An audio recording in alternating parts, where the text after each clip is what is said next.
Good morning, everybody. Good morning, friends. Welcome to our monthly webinar, fourth one. And today we have a special guest.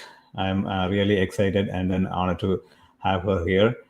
Before that, I want to give a brief introduction about Voice of Men and also IMD, International Men's Day.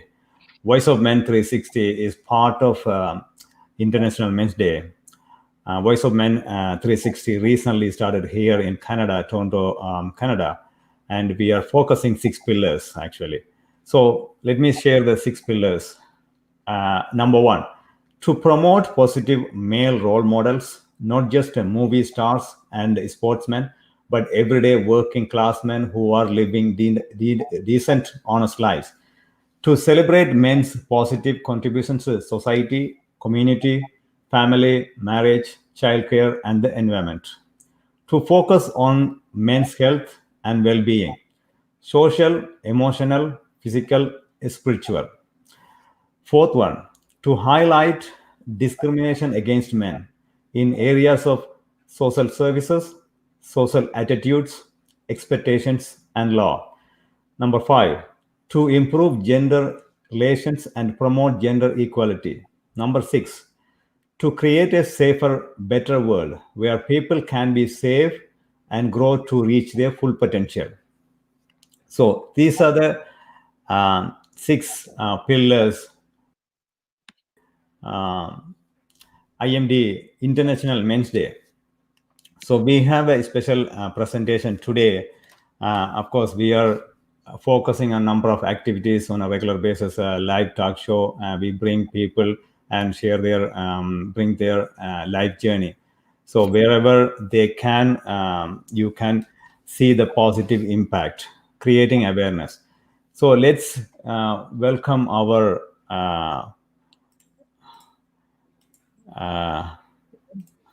Christine Wekerle. So let me give a little bit of background about her.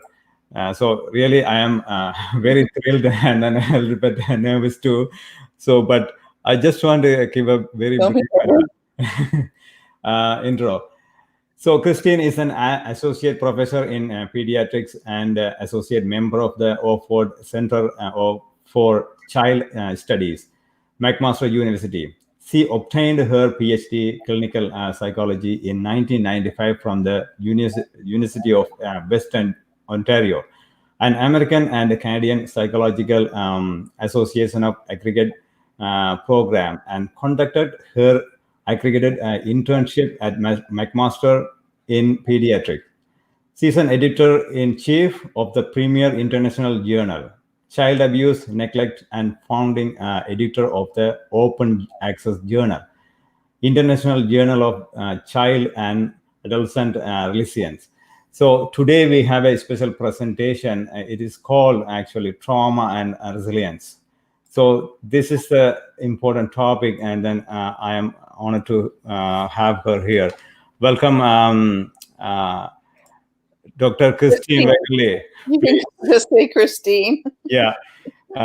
So I just want to have I just want to ask you a couple of questions, but give us just a brief introduction because I really want to hear from you, please. Thank you. Sure. I am a researcher. My background is I have a PhD in clinical psychology. I'm currently in pediatrics. I am have always been in the areas of working in trauma resilience and mental health. And we launched into the topic of male well-being really from a place of child maltreatment, knowing clearly that the information on male victims is not as dominant as the information on female victims.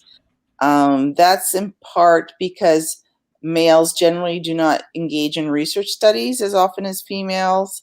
Males have more stigma and pressure to not disclose, especially sexual abuse and sexual violence. And I'm working now with ECPAT on understanding better male victims of child sexual exploitation and trafficking. So this is an area that we really do need to work more on, because services tend to be designed for female victims, and males have different presentations. They have different presentations on depression, for instance, and we need to be able to facilitate and promote male wellness. Thank you. I also want to ask you that what's the original inspiration or the actual inspiration? Why do you want to um, uh, get into this field? Anything you can share, please. Sure. I mean, other than the screaming void in the research literature that just pushes a researcher towards this area, I also am a sister to a brother and a mother to 3 boys, and I have that first-hand experience of the challenges that male face, and those tend to not be heard as much because guys don't talk as much about it. So, yeah. All right. So let's move on. I can ask you further questions later on, but let's move on the presentation. So we will start small video clip.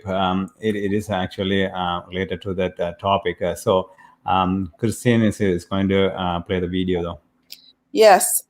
Just to give you a bit of intro to the video, this is from Dr. Craig Kung, who is was medical trainee at McMaster Medical School, and was very skilled in art, and he created both the poem and the visuals on this video, and it was displayed in an art exhibit on trauma and resilience called Picturing Wellness at the McMaster Museum of Art. And so we're going to just go over, and Savam, does this work okay, what you're seeing? Yeah, go ahead. Okay, so we'll just listen to this. You can change to full view. Okay. Oh, full view. And yeah, go ahead.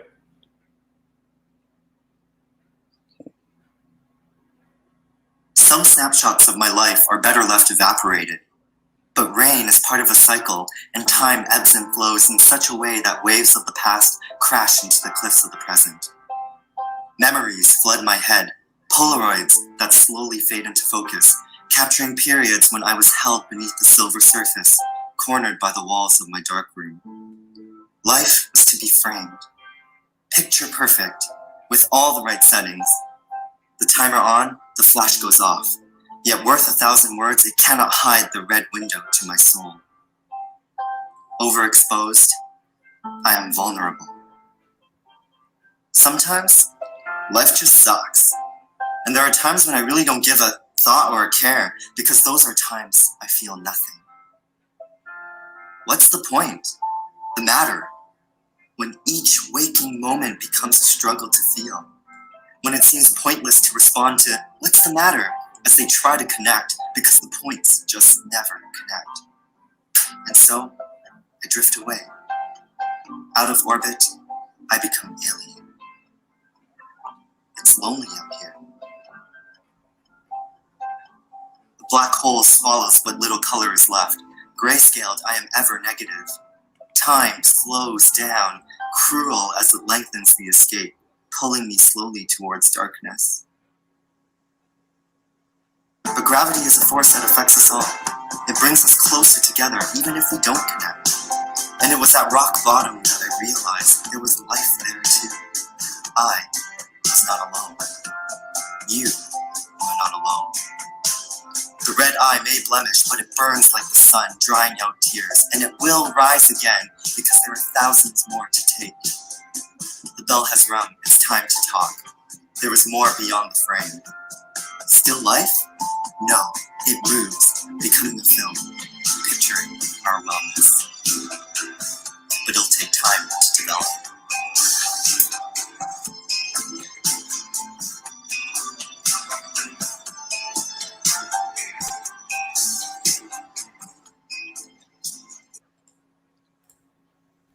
So, yeah, that's a really powerful poem he wrote, and it really speaks to the challenges for males in terms of expressing tender-hearted emotions or vulnerabilities, feeling like you have to push emotionality down, and then what's the consequence?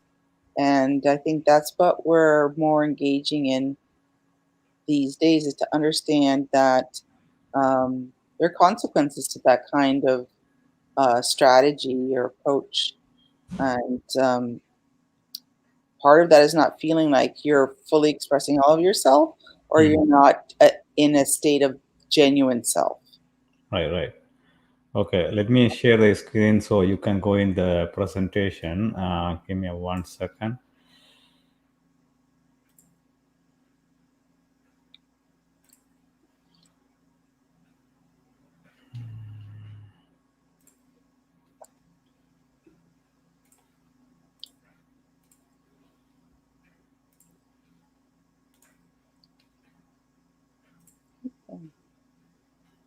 Thank you. Can you see it? Yeah. Yes. So we're going to talk today about not only trauma, but technology as a possible support. And the real message is that there is a need to invest in a daily resilience routine. And that's what carries you through the fluctuations of traumatic events, whether that's COVID or whether that's, other challenges that happen on a day-to-day basis. And so we'll talk about technology and an app that we've created called the JoyPop app.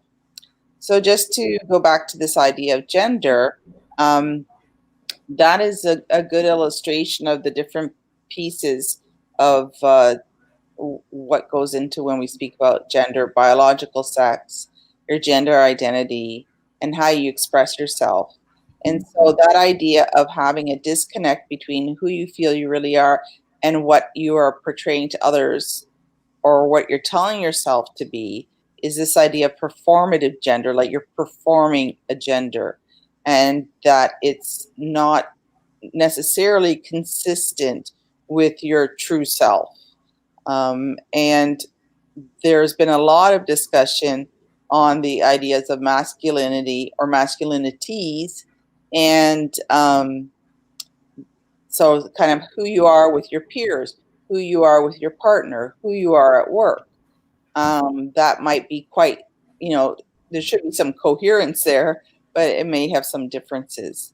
And there is also Promundo, is an organization that really looks at this in depth, and they have reports, and they have used the word the man box to indicate that males can box themselves in, society can box males in what they will allow or tolerate as expression.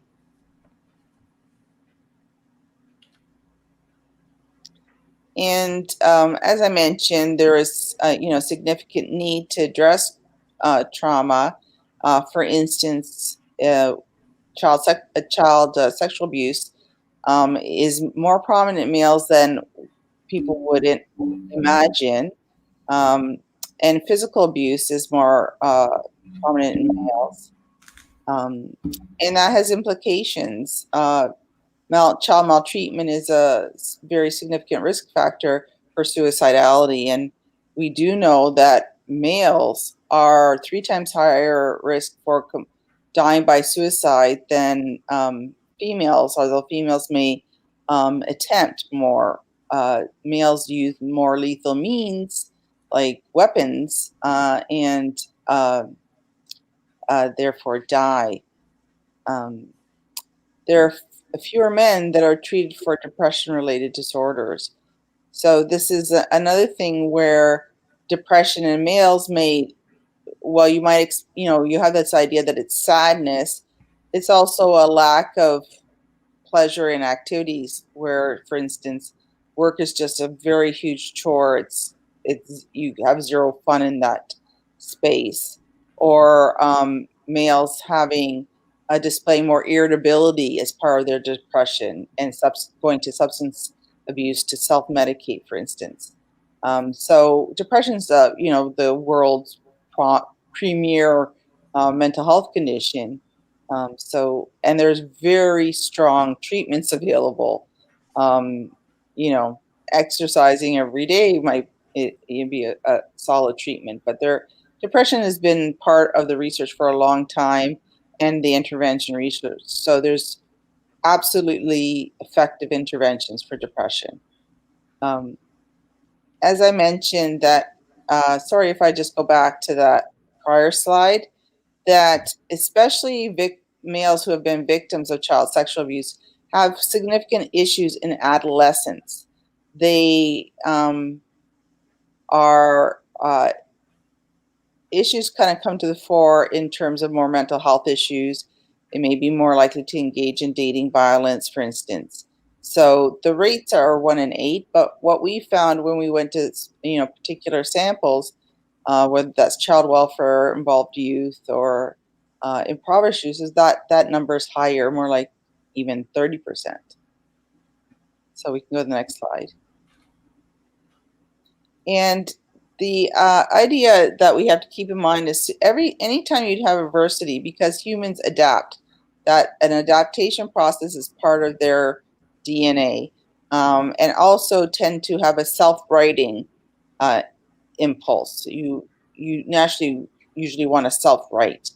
That there is resilience, therefore, in any kind of adversity, and it's the ability to take your inner resources and galvanize that with external resources for better outcomes. Whether that's getting back on track or whether that's post-traumatic growth, that's resilience is really something we can focus on. And if we go right, so this is really getting into this idea of the man box, that there's peer pressures and social pressures that kind of put males into a more kind of performance role. And some of our research showed that males with sexual abuse histories had different motives, for instance, for engaging in sex in adolescence, whereas a non-sexual abuse may have had many different motivations or had a pleasure motivations.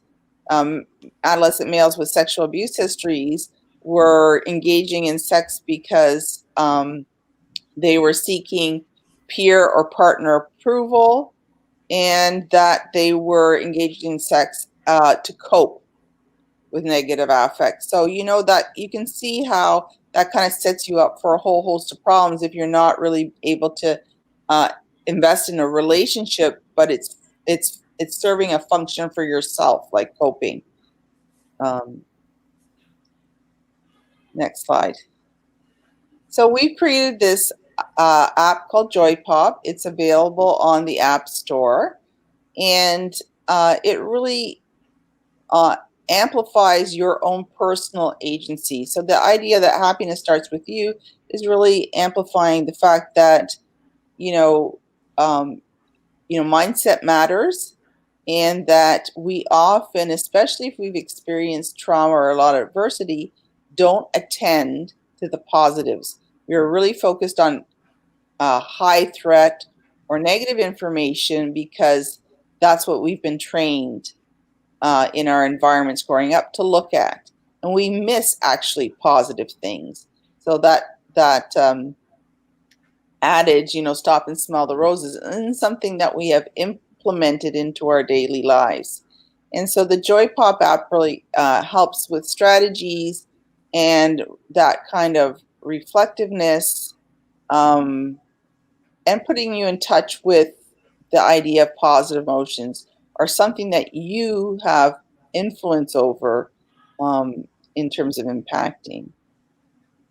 So the key target is emotion regulation. So while we talked about all the pressures that males may feel, where that trickles down is, how do I manage my emotions? Can I label my emotions? Can I apply strategies to dampen negative emotions and increase positive emotions? Um, how do my emotions impact my behaviors? Do I have a lot of reactivity? So I feel a lot of emotion, I go from 0 to 100 and I react, perhaps aggressively. These are issues. And our research again showed that self-compassion was very important for males. And it had if you can raise your self-compassion for the adversity you've been through, you reduce a lot of health risk behaviors. And so we focus on the positives, and it's trauma informed in that we have motivational messages with every action in the app. And there's an icon on the top of the screen, right of the screen, that gives you helplines. And there's a variety of activities, including gaming. And these are all based on research. So in our mood ratings, you start off with the first that you see, which is the happiness rating. How happy are you today? And then if you are not so happy, you get to rate these negative moods of sadness, anger, and meh. Kind of, it's hard to label what it is. And that automatically you get prompted, would you like to go and do the activities? So it's not just a mood rating that doesn't leave to options for action. And the options for actions can be very short. You can have 1 minute, 2 minutes of something, and that will resets you.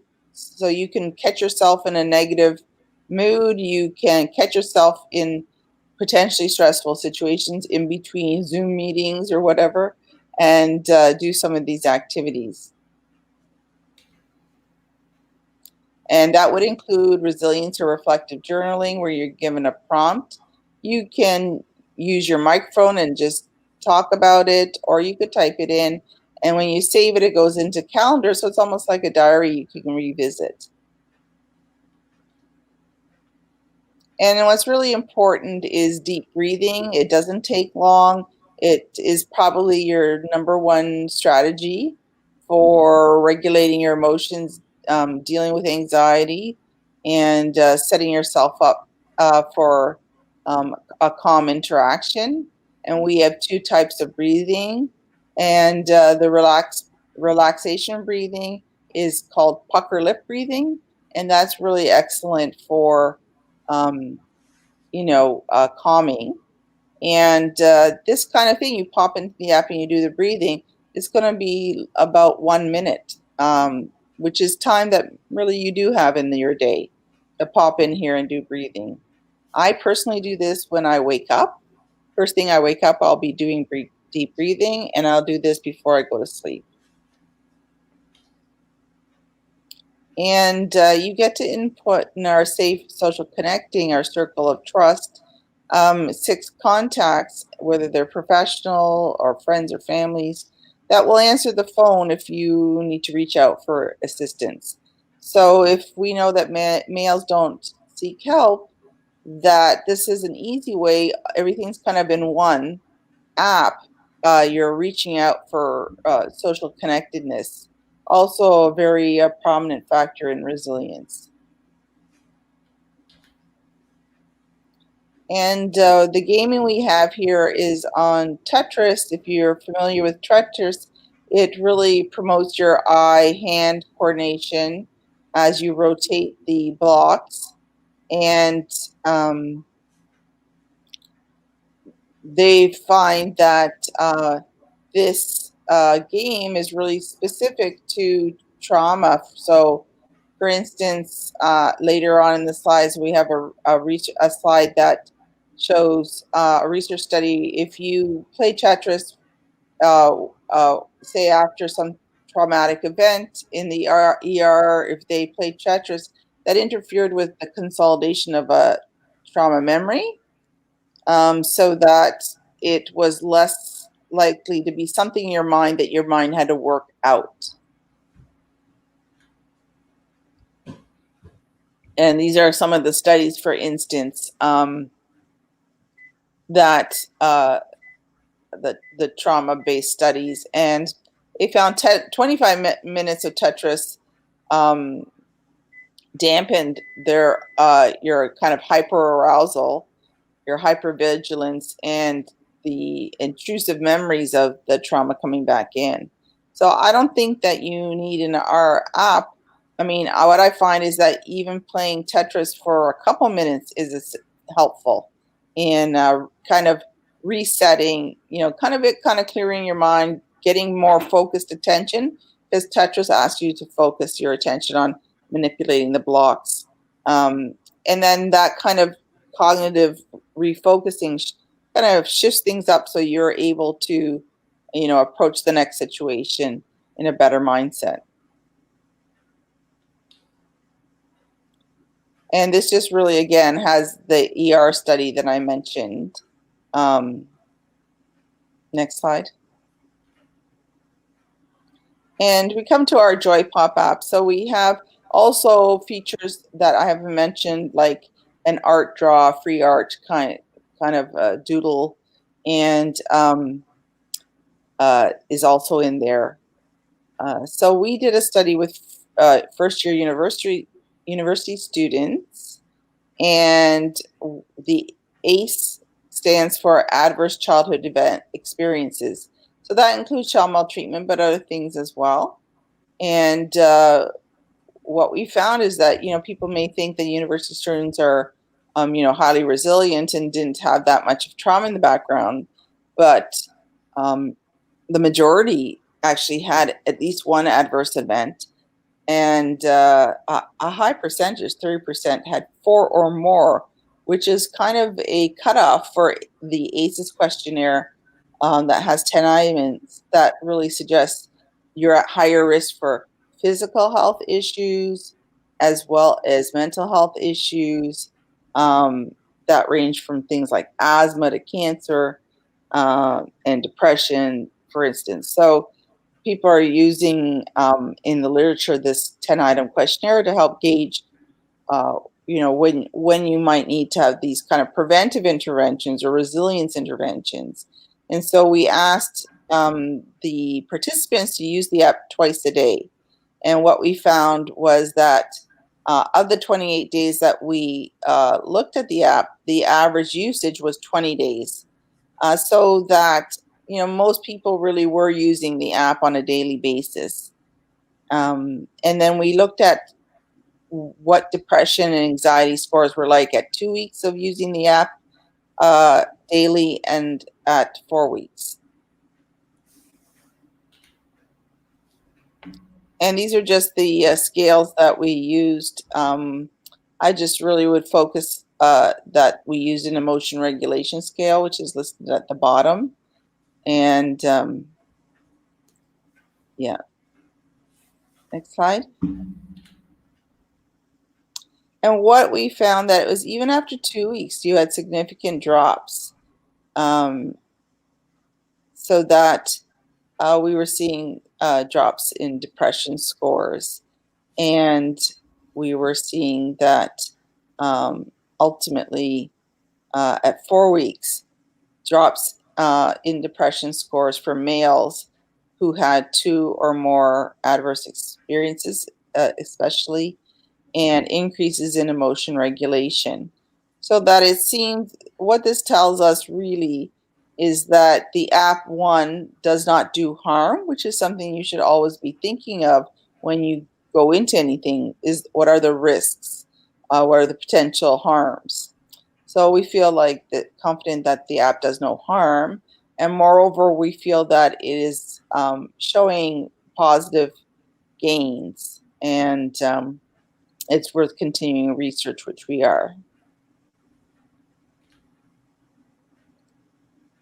And that just really, again, looks at the same kind of diagram around changing depressives. So we showed actually drops in depression and anxiety scores.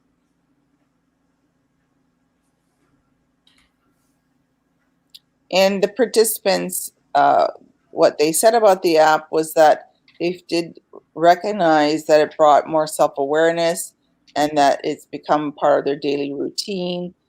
Some people, different people will like different features. Some may like the journal feature, some may like the breathing, some may go to the gaming. And basically, what they're saying is going into the features, like the gaming, the art drawing, or the breathing, really help with anxiety. And I think the journaling kind of features help with expressing your emotions. So that probably helps more with the emotion regulation, I think, as well, kind of putting a cognitive lens to the emotions because you're writing about it. So I'm happy to entertain any questions. I let you know about some of the resources. If our YouTube channel, which is called Resilience in Youth, you'll find some videos specifically about interventions in trauma, trauma-focused cognitive behavioral therapy, as well as different videos about the impacts of male sexual abuse experiences. And there's a 20-minute talk by me on strategies, a 7-step strategy for resilience. And so those videos are open access. You can share them, as well as information on our website called youthresilience.net. And you can find information on the JoyPop app there, as well as our other research projects. Thank you, Christine. That's really awesome. Yeah, a lot of information in there. I have a few questions, Christine, actually. From my knowledge, I just I was looking at those slides and some information though. So let's very interesting, the app. Of course, I have some general question, but I want to start with the app.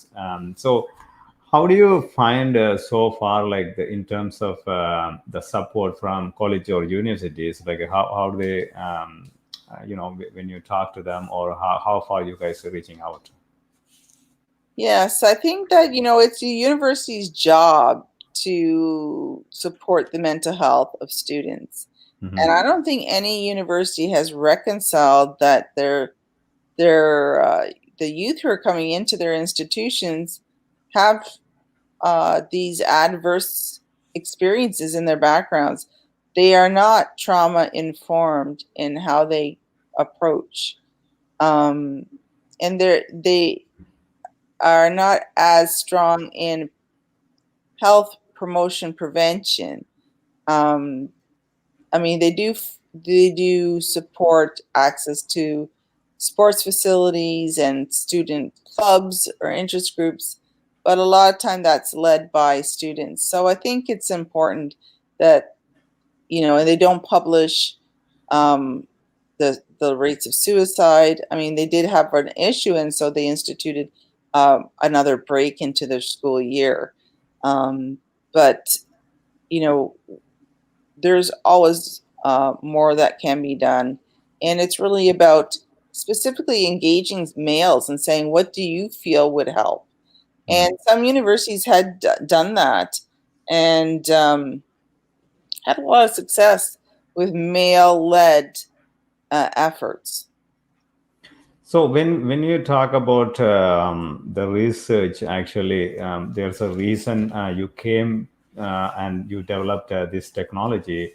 So what are the countries, or like how did you what percentage, or what are the ethnic group you actually included in the research to actually come up with this app? Right. So it was, again, you can find this information on youthresilience.net under the link History of the App. So where we started was at McMaster with students in computer sciences, because they were learning how to do app development and coding and things like that. And so that was a diverse group of students. And they really connected to the need to be able to reflect on their mood, what they were feeling. That seemed to be something that they are identified for themselves as really important. Right. And Go go ahead. ahead. Yeah, go ahead. No, go ahead. So because so far, like let's say, if you talk about Canada, so many people, they are immigrants, and then they have a number of issues, not only civil war or domestic violence or a number of things, right? So I mean, of course, the cultural shock is the biggest one, right? um, so at what point they come to know, or like so many students, they just evening and night and day and night, they are just focusing on his studies, or even doing part-time works and everything, but they don't really think about or really understand, okay, what other psychological changes or some kind of a mental illness is going through, until it hurts or come to a position. So at what point they are willing to, or they can start to use this app though? Yeah, I think that I think this app is part of like a resilience intervention. So it's great if you can use it before you're in crisis as part of like your routine for keeping your mental wellness at a comfortable level. And certainly, if you're in crisis, you could utilize it. But the idea with the app is that it's something that forms part of your daily routine. I mean, it doesn't take much time at all to have a daily routine that has, dedicated times of deep breathing. It doesn't. And it is, really doesn't take much time to, allot 5 minutes to reflective journaling. Um, so the idea is that you can pop into the app and do something relatively quickly that will accumulate in your day for benefit and over time for benefit. So it's kind of like a part of personal development too, right? And Right. easy app, so they can, at least they can see their let's say even last number of days or even months, or they can go back and then they can see the history, right? How Right. did they improve their self? So let's talk about the research actually. What are the most common things you found, that in the research? What age group has the most, trauma or any kind of major drawback? Yeah, so I think my experience is that I've studied adolescents, and I've studied adolescent dating violence a fair bit. And the ages that we look at is 14 and above. And so I think, there's two things. One, there's the developmental connect. So when you enter adolescence, you have all these new developmental things. You're going to take risks, which is appropriate that you're taking risks. Yeah. You're going into adult roles like work and maybe driving and romantic relationships. And so that is a period of risk, but it's also a period of opportunity because you're now in a flux kind of state. And if you're ever in a flux kind of state, even if something like you lose your job, for instance, that's a flux kind of state, you actually have a lot of opportunity to really push forward your resilience because you're not in a kind of like a crystallized state of development. So I think adolescence is an important window to really provide support to males, youth, and that's what the research points to.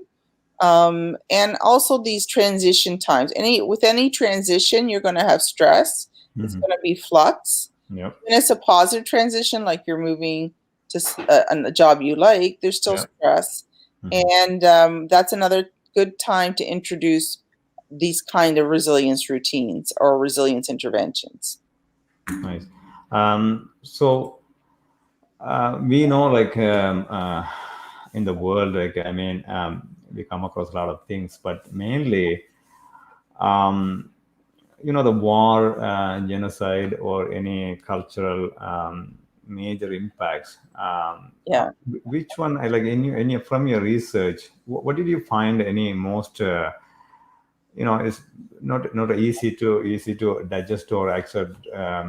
Those things. Of course, in some ways, it cause a big time, many natural disaster. But I'm talking about mainly on the war, or anything related to genocide, or anything, something. Which What did you Yeah, find in absolutely. I your? also have research. Go ahead. Sorry.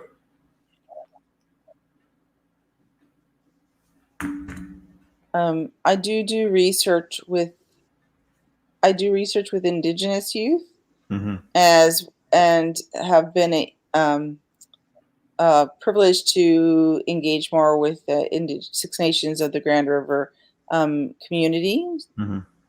and the fact of colonialization Mm. and the repeated efforts to really, you know, deculturalize and um, destabilize and genocide is, it's a layer of historical trauma when you talk Mm-hmm. about genocide, Yeah. that is felt because is part of the narrative. Mm-hmm. And then there's, racial injustices um, in the current environment. Yeah. So, for instance, many homes in Six Nations don't have running water. When if you travel 15 minutes, you'll get into, uh, say, Caledonia, and they have running water. So it's the juxtaposition of the unfairness that is at the proximal level or current level that's very challenging.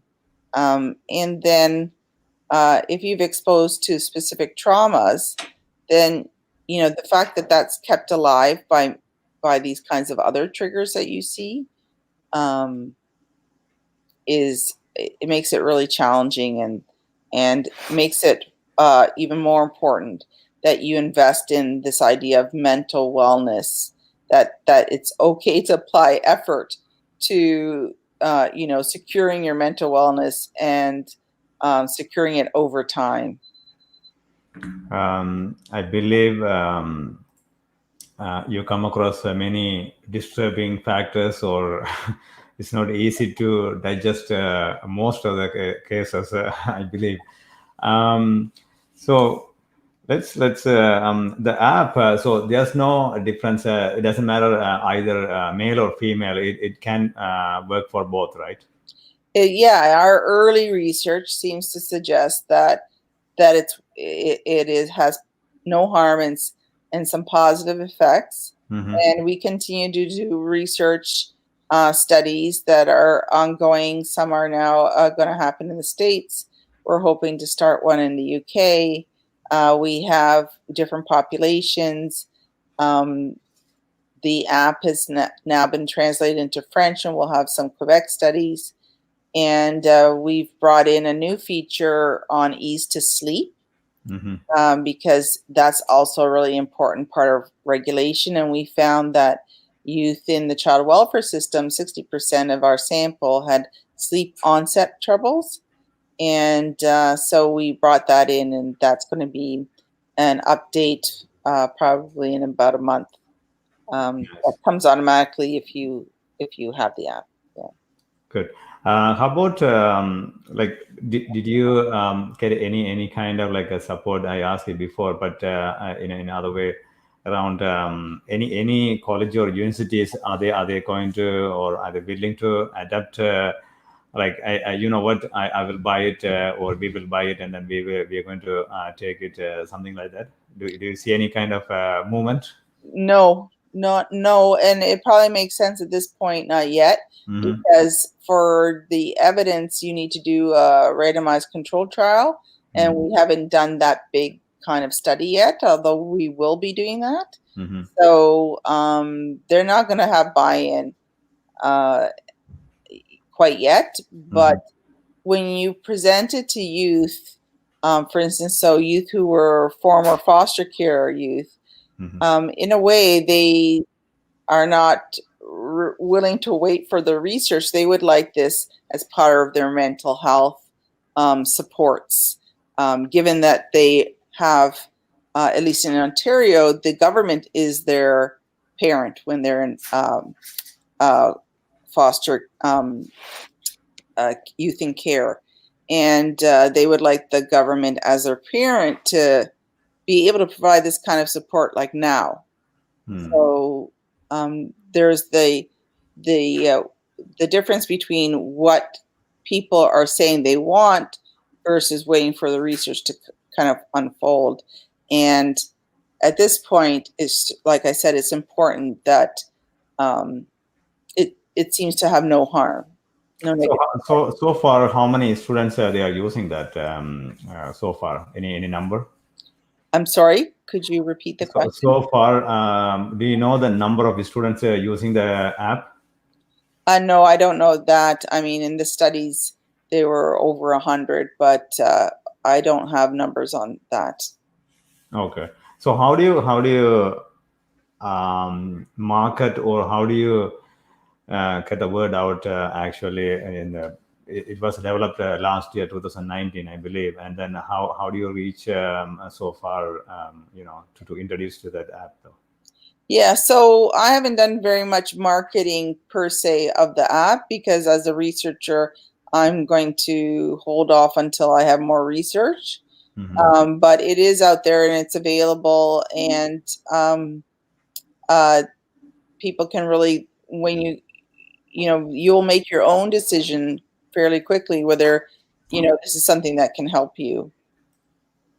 How about in terms of, let's say, the what do you call?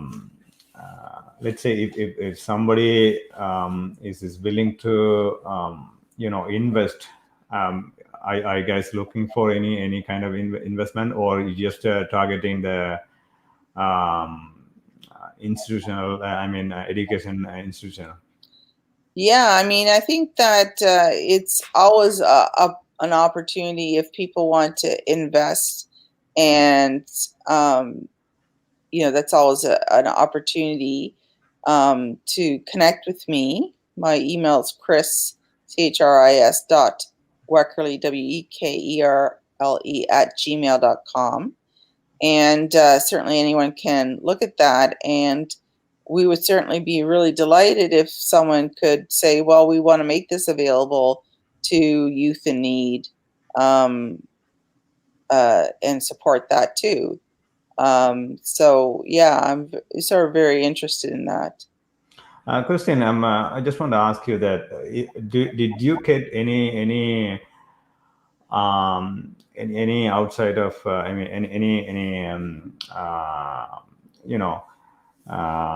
anybody approached you, or you approached outside of college or universities? Any other private sector? Yeah, well, the app was in part funded by a corporate grant donation. And we certainly have approached now, the TELUS.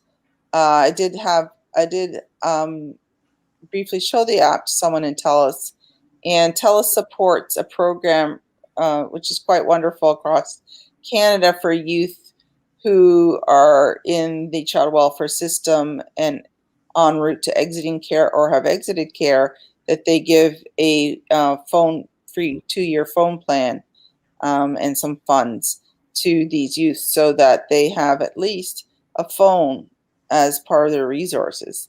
And so I'm not sure whether they would like to communicate further. I've touched base with Bell in terms of the Bell Let's Talk Day. But we're certainly open to that. Is there any privacy concern on that? The way because we're a trauma-informed app, we were very focused, and all the youth we consulted with were very focused on privacy. So when you purchase the app, there is no opportunity to sell any data in regards to the app. We don't collect data in the purchase of the app. We don't collect any back-end data, for instance.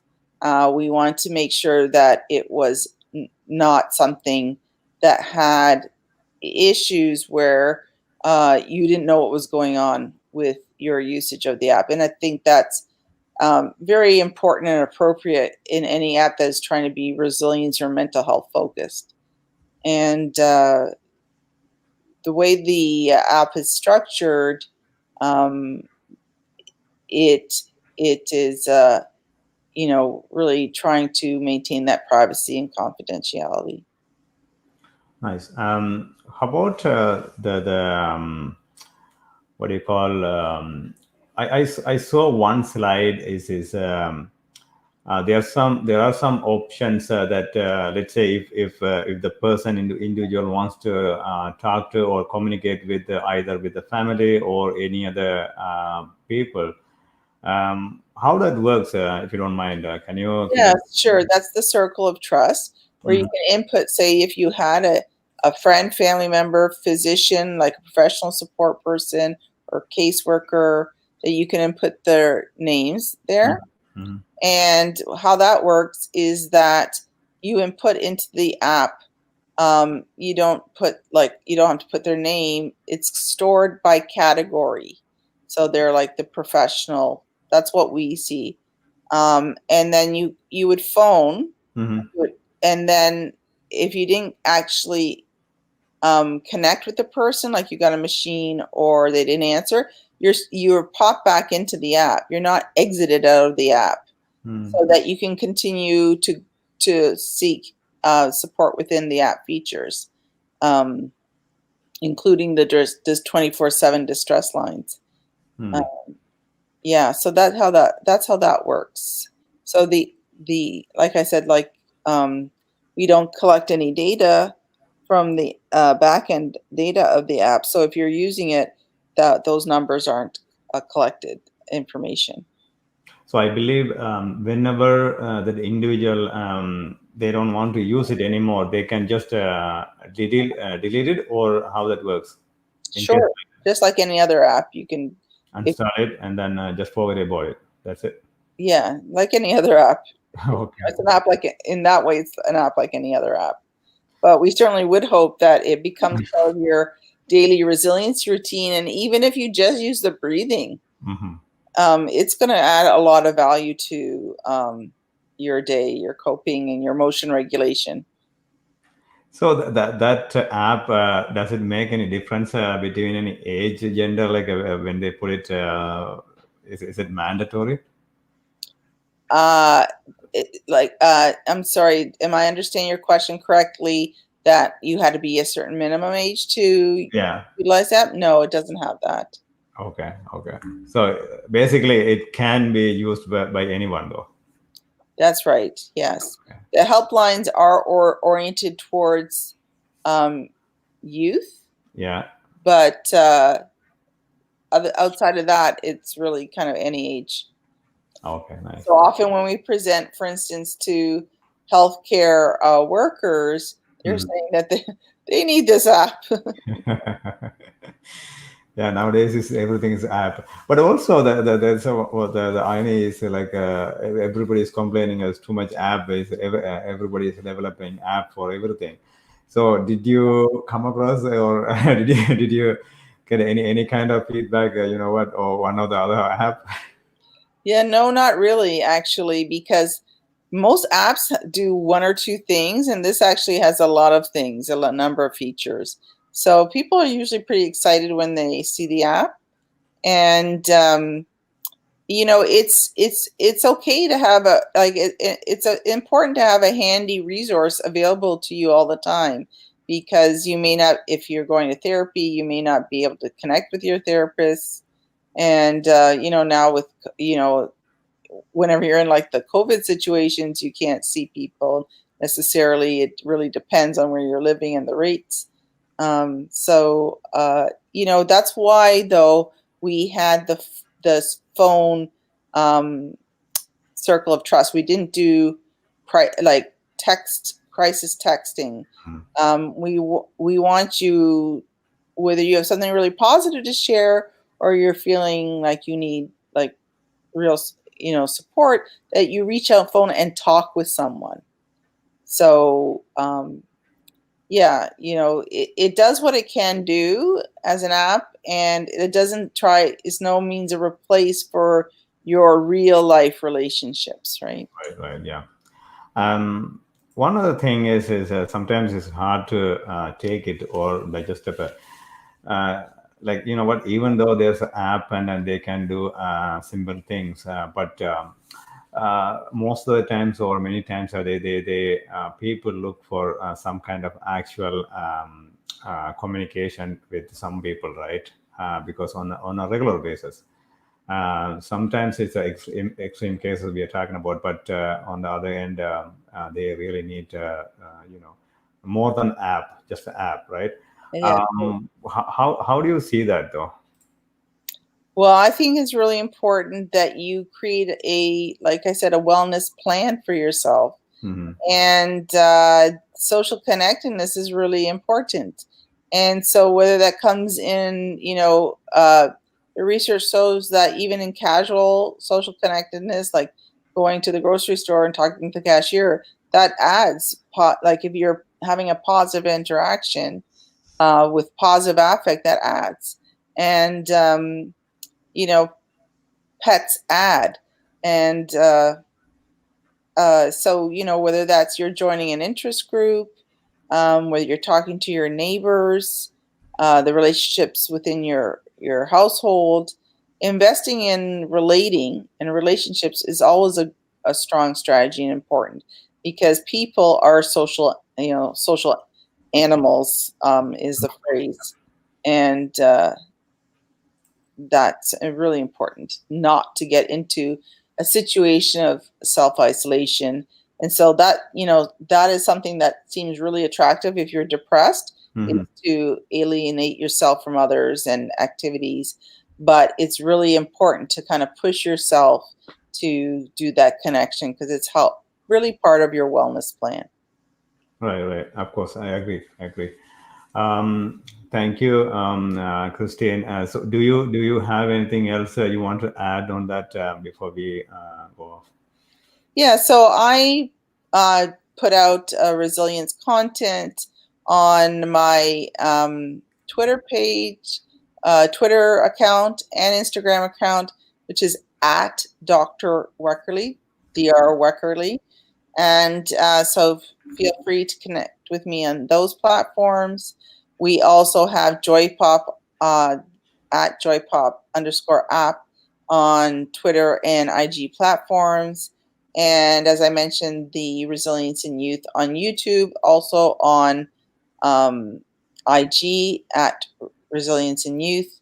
So these are all kinds of ways to connect and keep up to date with whatever research content or positive information that we have to share. Right. I also want to ask one question about the study or the research you guys did as a team in the last. I believe that one ended last year, 2019. Is that right? Yeah, it's actually been extended, so it's going to end March. Can you share any of this, like experience or anything, if you don't mind? So we have a collection of Canadian researchers working on the issues of male sexual assault, sexual violence, child sexual abuse. And we started off with the kind of more epidemiological studies to look at rates, and we did systematic reviews. And as I mentioned, we're moving forward with ECPAT, organization on focusing a bit more on trafficking. And we then looked at like important factors, and then we moved to intervention. So the JoyPop's one of several interventions. So on the youthresilience.net website, we have a lot of information about our CHR Team SV, and we also have various things upcoming that will come out on our my Twitter feed. And yeah, basically, I think there's a lot of gains that we found around what is relevant for males. Nice. That's a 4 years research, is that right? It's more than that. It's like 5+ kind of, but 5 years. yeah, but it's a collection, a group of strong researchers in different areas, from substance abuse to dating violence to gender and health, physical health, and etc. What are the ethnic groups you guys focusing, or have you done so far? Like, Yeah, I think that pretty much the only kind of particular group that we have research on is Indigenous youth. I think otherwise it's general, like the population. So there's studies on that have been done in Quebec on the population of high school students, and you know the sampling within specific samples like child welfare involved youth, for instance, or youth seeking mental health services, that kind of stuff. nice. All right. So I really appreciate that. So I'm looking forward to have more to come, of course, from Christine, because she has done many research, and then she is actually we are very fortunate to have her in the part of Voice of Men 360. Actually, it is a great privilege to have her, and of course, she's going to be more on our platform. I guess, I believe. And then I think she's happy to share more information on that. Of course, whatever or however, whichever we can support on that app, definitely we can do it. And then I will look into that something, and then I will talk to my team, and then how we can help you guys too. Right. So thanks a lot. I really appreciate Christine. Christine, we talk about, or she discussed trauma and resilience, which is very important topic. And then the information you can see, the statistics or the findings, it's very important. So go and check it out, and always or talk to your kids or children or your colleagues, the youth especially, about your job, the app, and anyhow you can share it, and then you can just install it and then start to use that. So this way you can get or they can get more, they can help more people in that way. All right. Thanks a lot. And also, before we close, I really want to thank all the viewers and all the supporters. So far, they are giving great feedback, and we are doing a lot of things. So, a couple of things I just want to mention briefly about Open Up. Open Up is on Sundays from 10 to 10:30 or a little bit longer. So we bring individuals to share their life journey, life story. So whenever somebody is on the other side, they're listening, just they can change their mindset, or they can make some positive impact. That's what it is. And also that's in English. And also we do a webinar twice a month. And also that Open Up, we do it in Tamil too, on Wednesdays from 7:30 to 8 o'clock. Or if anybody wants to join, of course, you can join on WhatsApp group, or Facebook, or Instagram, or YouTube, Voice of Men 360. And also we have another show on Saturdays from 8:30. Whoever is from outside of Canada for the time zoning, and we have the different the show. So whoever is want to be part of this show, please reach out to us. And also don't forget to subscribe our channel, Voice of Men 360. Thanks a lot. Thank you very you, much. Christine. Have a wonderful day, everybody out there. Yes. Thank you, everyone. Take care. Bye-bye.